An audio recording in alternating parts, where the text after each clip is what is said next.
আসসালামু আলাইকুম রহমতুল্লাহি ওবরাকাতুহু। সম্মানিত প্রিয় মুসলিম ভাই ও বোনেরা, আর ইসলামিক টিভির পক্ষ থেকে সকলকে জানাই আন্তরিক মোবারকবাদ।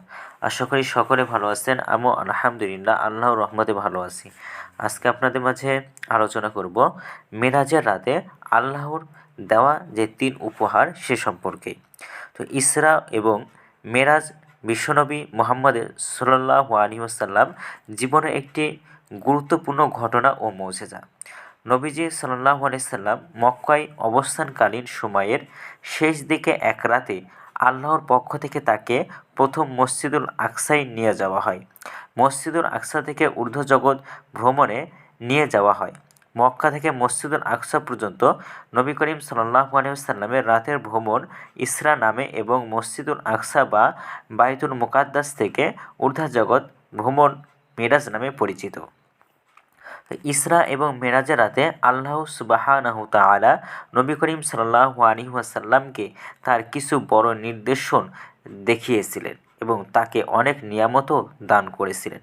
সহিহ মুসলিমে সংকলিত একটি হাদিসে এসেছে, মেরাজের রাতে নবী করিম সাল্লাল্লাহু আলাইহি সাল্লামকে 3টি উপহার বা হাদিয়া দেওয়া হয়েছিল। 1 নম্বর হলো 5 ওয়াক্ত নামাজ, 2 নম্বর হলো সূরা বাকারার শেষ কয়েকটি আয়াত এবং 3 নম্বর হলো নবী করিম সাল্লাল্লাহু আলাইহি ওয়াসাল্লাম উম্মতের মধ্যে যারা শিরক করেনি তাদের ক্ষমা করে দেওয়ার প্রতিশ্রুতি।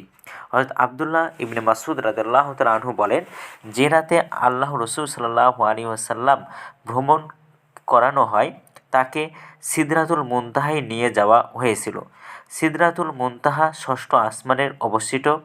জমিন থেকে যা উপরে উঠে তা সিদরাতুল মুনতাহা পর্যন্ত গিয়ে থেমে যায়। উপর থেকে যা নেমে আসে তাও ওই জায়গায় থামে এবং ওই জায়গা থেকে গ্রহণ করা হয়।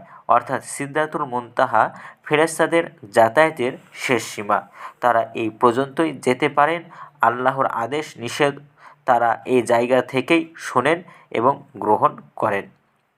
এরপর ইবনে মাসউদ রাদিয়াল্লাহু তাআলা আনহু কুরআন মাজিদের এই আয়াত পাঠ করেন যে ইজ তাগশাল সাদরাতা মা ইয়াগশা, যখন বৃক্ষটি যা দ্বারা আচ্ছাদিত হওয়ার ছিল তা দ্বারা আচ্ছাদিত হয়। সূরা নজম আয়াত নম্বর 16।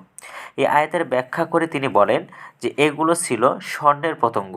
তারপর ইবনে মাসউদ রাদিয়াল্লাহু তাআলা আনহু বলেন যে আল্লাহ রসুলকে সাল্লাল্লাহু আলাইহি ওয়াসাল্লামের মেরাজের রাতে 3টি জিনিস দেওয়া হয়েছিল। 1 5 ওয়াক্ত নামাজ, 2 নম্বর সূরা বাকারার শেষ কয়েকটি আয়াত এবং 3 নম্বর হলো নবী করিম সাল্লাল্লাহু আলাইহি ওয়াসাল্লাম উম্মতের মধ্যে যারা আল্লাহর সাথে কাউকে শরীক করেনি তাদের ক্ষমা করে দেওয়ার প্রতিশ্রুতি।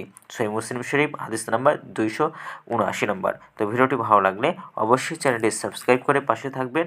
ধন্যবাদ সকলকে। আসসালামু আলাইকুম ওয়া রাহমাতুল্লাহি ওয়া বারাকাতুহু।